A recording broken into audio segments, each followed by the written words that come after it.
दक्षिण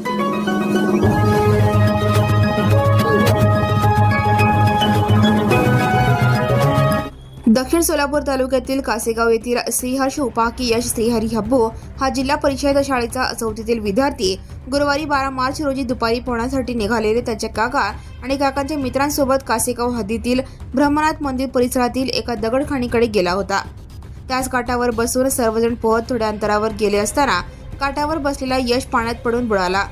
प्रारंभी पाण्यात शोध घेण्याचा प्रयत्न झाला, त्यात तो हाती लागला नाही। या दुर्घटनेची माहिती अग्निशमन दलाला कळवण्यात आली। गुरुवारी दुपारपासून आपत्ती व्यवस्थापन अधिकारी शक्तिसागर ढोले यांच्या मार्गदर्शनाखाली यशची शोध मोहीम सुरू आहे। गेल्या 2 दिवसांपासून पोलीस उपनिरीक्षक घोडके, पोलीस निरीक्षक देशपांडे, WPSI डोंगरीतोट, सुपे मॅडम, तलाठी हुडेवाले, सर्कल माळी, तहसीलदार किरण जगदाडे यांनी घटनास्थळाला भेट दिली आहे। कासेगावचे सरपंच यशपाल वाडकर, ASI बाणेवाले घटनास्थळीच आहेत। यशच्या शोधासाठी आपत्ती व्यवस्थापन अधिकारी ढोले, अग्निशमन दलाचे केंद्र अधिकारी रावसाहेब मगर, चालक मिलिंद सुरवसे, फायरमॅन सचिन लोकरे, राजू चिंता, संकेत कुंभार आणि महेश गेंड पाण्यात बुडालेल्या यशचा शोध घेत आहेत। स्थानिकचे ओंकार भोजने, सचिन गरड यांच्याकडील उपलब्ध कॅमेरे पाण्यात सोडूनही पाहिले।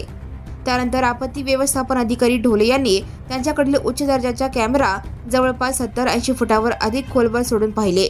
गेल्या 2 दिवसापासून सुरू असलेली शोध मोहीम सकाळी सुरू झाली तर सायंकाळपर्यंत सुरू असते।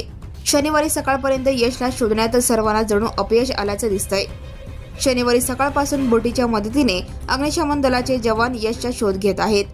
पाण्यात खोलवर गळ सोडूनही पाहिलं जात आहे। त्यांच्या आजवरच्या कामातील अनुभवाच्या अनुषंगाने असलेल्या सर्व शक्यता पडताळून त्याचा शोध घेतला जात असल्याचे सांगण्यात आलंय। Right now and press the bell icon. Never miss an